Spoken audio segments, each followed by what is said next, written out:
Baspa supremo Mayawati ने अपने 67वें जन्मदिन पर 2024 की लड़ाई में एकला चलो का उद्घोष कर दिया है। मायावती के इस फैसले के बाद गठबंधन की कवायद में जुटी कांग्रेस सन्न है।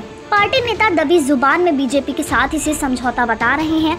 2019 में सपा से गठबंधन कर 0 से 10 सीटों पर पहुंचने वाली मायावती के इस फैसले से राजनीति विश्लेषक भी हैरान हैं। 2007 के बाद मायावती की पार्टी का ग्राफ लगातार गिर रहा है। ऐसे में अकेले चुनाव लड़ने की रणनीति मायावती ने क्यों अपनाई है, इस पर भी सवाल उठ रहे हैं। पिछले 8 साल में बसपा से राम अचल राजभर, लालजी वर्मा, ब्रिजेश पाठक, इंद्रजीत सरोज, मिठाई लाल भारती, स्वामी प्रसाद मौर्य, दारा सिंह चौहान, ब्रिजलाल खाबरी, नसीमुद्दीन सिद्दीकी और धर्म सिंह सैनी जैसे नेता पार्टी छोड़ चुके हैं। 2007 में जब बसपा की सरकार बनी तो ये सभी मायावती के नवरत्नों में शामिल थे। 2014 के बाद सभी एक एक कर पार्टी छोड़ते गए। 2007 के बाद मायावती के जनाधार में भी भारी कमी आई है।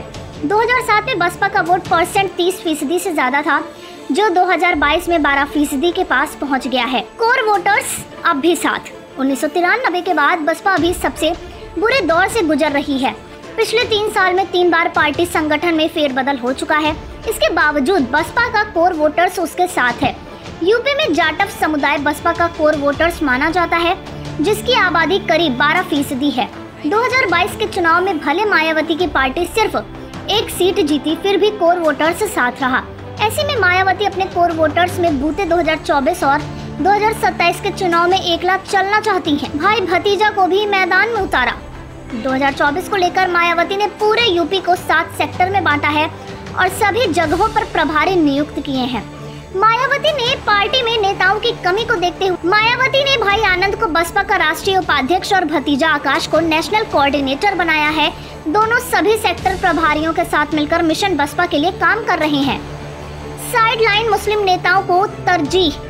गुड्डू जमाली, इमरान मसूद और शाइस्ता परवीन, ये वो नाम हैं जो कभी यूपी में मुस्लिम पॉलिटिक्स का चेहरा रहे हैं, लेकिन 2019 के बाद से ही साइडलाइन चल रहे हैं।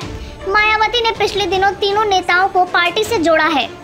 मुस्लिम नेताओं के अलावा मायावती की नजर यूपी के पाल वोटरों पर भी है। पिछले दिनों मायावती ने विश्वनाथ पाल को प्रदेश अध्यक्ष की जिम्मेदारी सौंपी थी। यूपी में करीब 2% पाल वोटर्स हैं, जो ब्रिज और रुहेलखंड में काफी प्रभावी माने जाते हैं। बीजेपी से समझौता का आरोप। 3 पॉइंट्स हम आपको बताते हैं। मायावती के एकला चलो के पीछे की रणनीति के विपक्ष बीजेपी के साथ समझौता बता रही है। यह पहली बार नहीं है जब मायावती पर बीजेपी को फायदा पहुंचाने का आरोप लग रहा है। इसकी 3 बड़ी वजह है। दलित वोटरों के कंफ्यूजन को दूर नहीं करना। 2022 के चुनाव में करारी हार के बाद मायावती का एक बयान आया। उन्होंने इसमें कहा कि आरएसएस के लोग दलित वोटरों में कंफ्यूजन पैदा कर दिया। दरअसल पूरे चुनाव में मायावती की पार्टी मजबूती से मैदान में नहीं उतरी। खुद मायावती बहुत कम जगहों पर रैली में भाग ली।